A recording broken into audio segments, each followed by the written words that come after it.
ஓம் ஸ்ரீ குருபியோ நமக.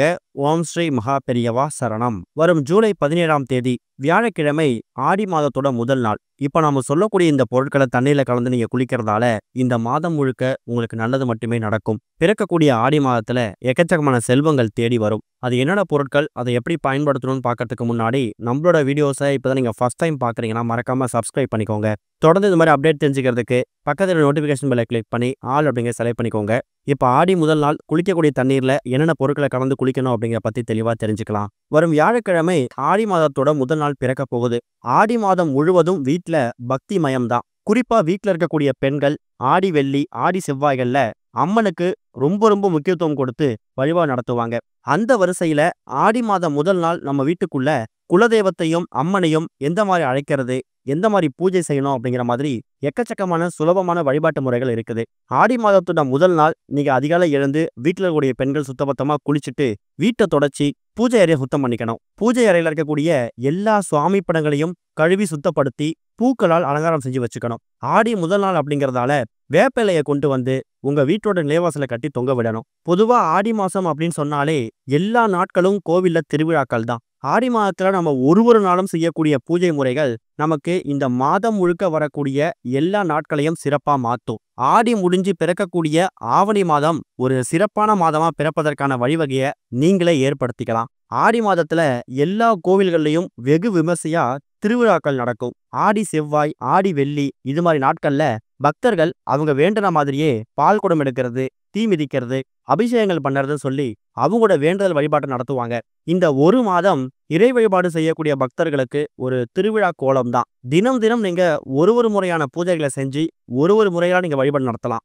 ஆடி மாதம் அப்படிங்கிறது அம்பாளுக்கு உரியது. சாட்சாத் அந்த மகாலட்சுமி தாயாருக்கு உரிய மாதம் கூட சொல்லலாம். அப்படி உரிய இந்த ஒரு ஆடி மாத தொடக்கத்துல நாம வீட்டில் இருக்கக்கூடிய பூஜை அறையில பண்ணக்கூடிய சில விசேஷ தினங்களா இருக்கட்டும், விசேஷ பூஜை முறைகளா இருக்கட்டும், இது எல்லாமே இந்த ஆடி மாதம் பிறந்து வரக்கூடிய எல்லா நாட்களையும் ஒரு சிறப்பான நாளா மாத்திடும். பொதுவா ஆடி மாசத்துல எந்த விதமான சுப நிகழ்ச்சி நடத்த மாட்டாங்க. திருமணமா இருக்கட்டும், எந்த விதமான ஃபங்க்ஷனும் வீட்டு நடக்காது. அதுக்கு முக்கியமான காரணம் ஆடி மாதம் அப்படிங்கிறது முழுக்க முழுக்க இறை வழிபாட்டுக்குனே ஒதுக்கப்பட்ட மாதம். எந்த கோவிலுக்கு போனாலும் சரி, அந்த கோவிலில் இருக்கக்கூடிய ஏதாவது ஒரு தெய்வத்தோட சன்னதியில ஏதாவது விசேஷங்கள் நடந்துகிட்டே தான் இருக்கும். இந்த வருஷம் நமக்கு ஆடி மாதத்துல மொத்தமா 5 வெள்ளிக்கிழமைகள் வந்திருக்குது. ஜூலை 18, ஜூலை 25, ஆகஸ்ட் 1ஆம் தேதி, ஆகஸ்ட் 8ஆம் தேதி, ஆகஸ்ட் 15ஆம் தேதி. இந்த 5 நாட்களும் தான் ஆடி மாதத்துல வரக்கூடிய ஆடி வெள்ளிக்கிழமைகள். செவ்வாய்க்கிழமைகள் மொத்தம் ஆடி செவ்வாய் 4 செவ்வாய்க்கிழமைகள் வருது. இதுல ஆடி பௌர்ணமியும் ஆடி அமாவாசையும் ரொம்ப ரொம்ப விசேஷமான நாட்கள். ஆடி மாதத்தோட கடைசி நாளாக இருக்கக்கூடிய ஆடி 31ஆம் தேதி நமக்கு கோகுலாஷ்டமி வந்திருக்குது.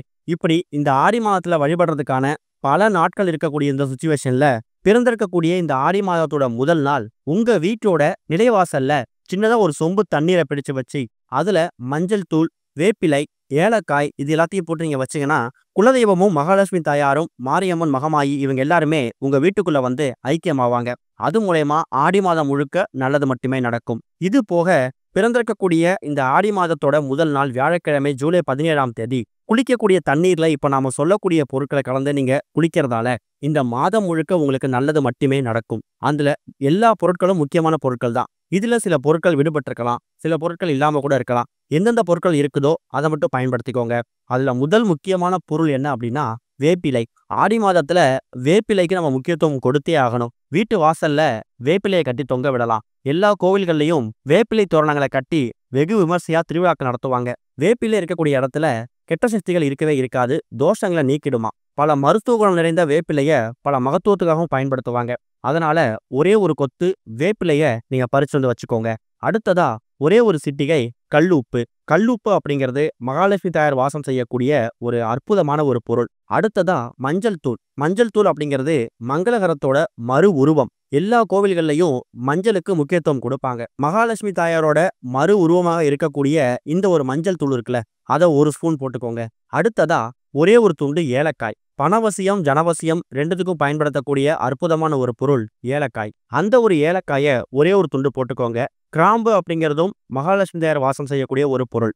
இந்த எல்லா பொருட்களையும் நீங்க மொத்தமா தண்ணீர்ல கலந்து ஒரு சொம்பு தண்ணீர்ல வச்சு குளிக்கக்கூடிய நபர்கள் எல்லாரும் குளிக்கக்கூடிய தண்ணீர்ல கொஞ்சம் கொஞ்சமா சாஸ்திரத்துக்கு சேர்த்துக்கிட்டாலும் சரி, இல்ல குளிக்கக்கூடிய தண்ணீர்ல டப்புல தனித்தனி நபர்களும் தனித்தனியா கலந்து குளிச்சாலும் சரி, அது உங்க விருப்பம் தான். வேப்பிலை, கல்லுப்பு, மஞ்சள் தூள், ஏலக்காய், கிராம்பு இந்த பொருட்கள் எல்லாத்தையும் நீங்க தயார் செஞ்சு வச்சுக்கோங்க. காலை எழுந்து, அதாவது ஆடி மாதத்தோட முதல் நாள் காலைல எழுந்து பூஜை அறையில சொம்பு தண்ணீர்ல இந்த பொருட்கள் எல்லாத்தையும் போட்டு ஒரு 5 நிமிஷம் வச்சுடுங்க. அதுக்கப்புறம் குளிக்கக்கூடிய நபர் எல்லாருமே சாஸ்திரத்துக்கு குளிக்கக்கூடிய டப்புல இந்த சொம்பு தண்ணீரை கலந்துக்கோங்க. குளிக்கும்போது சூரிய உதயம், அதாவது கிழக்கு திசையை பார்த்து உட்கார்ந்து வாழ்க வளமுடன்னு சொல்லிக்கிட்டே தலையில தண்ணீர் எடுத்து ஊத்துங்க. குளிச்சு முடிச்சதுக்கு அப்புறமா நீங்க ரொம்ப புத்துணர்ச்சியா இருப்பீங்க. எந்த ஒரு விசேஷ தினங்கள், விரத தினங்கள் இருந்தாலும் சரி, நம்ம தூங்கி எதற்கு அப்புறமா செய்யக்கூடிய முதல் வேலை வந்து குளிக்கிறது. அப்படி குளிக்கக்கூடிய விஷயத்துல இருந்தே நீங்க தெய்வீக சம்பந்தப்பட்ட விஷயங்களை பண்ணும்போது அது உங்களுக்கு பலவிதமான நன்மைகளை ஏற்படுத்தும். உதாரணத்துக்கு, ஆடி மாதத்தோட முதல் நாள் நீங்க பண்ணிட்டு கூடிய இந்த ஒரு வழிபாட்டு முறை இருக்குல்ல, அதாவது குளிக்கும் போது இந்த பொருட்களை கலந்து நீங்க தண்ணியில குளிக்கிறதால ஆடி மாதத்துக்கு உரிய மகாலட்சுமி தாயாருக்கும் மாரியம்மனுக்கும் உகந்த பொருட்களை கலந்து தான் குளிக்கிறீங்க. அது மூலியமா இந்த ஒரு ஆனி மாதம் வரைக்கும் உங்களை பிடித்திருந்த எல்லா கெடுதல்களும் நீங்க குளிக்கக்கூடிய தண்ணீர்லயே ஓடிடும். அதுக்கப்புறம் எல்லா நாட்களும் ரொம்ப சிறப்பான நாட்களா அமையும்.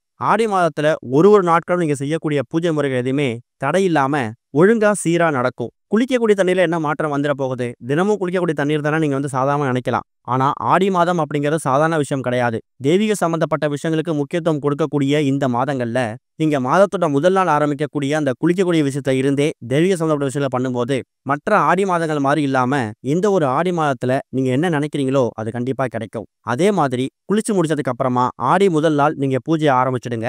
அதுக்கப்புறம் ஒரு வாரம் வரக்கூடிய ஆடி வெள்ளிலையும் ஆடி செவ்வாயிலையும் எப்பவுமே நீங்க பூஜை பண்ணி வழிபாடு நடத்திக்கலாம்.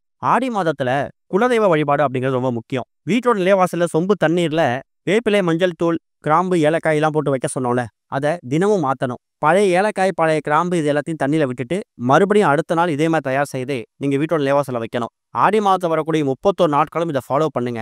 அதே மாதிரி ஆடி மாதத்தோட முதல் நாள் மட்டும்தான் இந்த பொருட்களை கலந்து தண்ணியில குளிக்கணும் அப்படிங்கிற கட்டாயம் கிடையாது. முடிஞ்சா வாரத்துல செவ்வாய் மற்றும் வெள்ளி, ஆடி செவ்வாய் ஆடி வெள்ளியில குளிக்கலாம். இல்லைன்னா எல்லா நாட்களும் குளிக்கலாம். அது உங்க விருப்பம் தான். கூடுமான அளவுக்கு தான தர்மங்கள் பண்றது ரொம்ப முக்கியம்.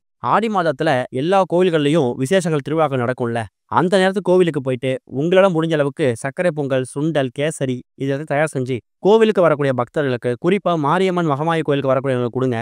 குடும்பத்திற்கு கூடியவங்களோட செல்வ நிலை மேம்படும். கணவரோட உத்தியோக உயர்வு, ஊதிய உயர்வு இது எல்லாத்துக்கும் பலன் கிடைக்கும். குழந்தைகளோட கல்வி வளர்ச்சி இதெல்லாம் மேம்படும். இந்த ஆடி மாதத்துல என்னென்ன வேண்டுதல் உங்களால் வைக்க முடியுமோ அது எல்லா வேண்டுதலுக்கும் ஒரு ஆடி செவ்வாய், ஒரு ஆடி வெள்ளியில ஒரு விதமான தானங்கள் நீங்க கொடுக்கலாம்.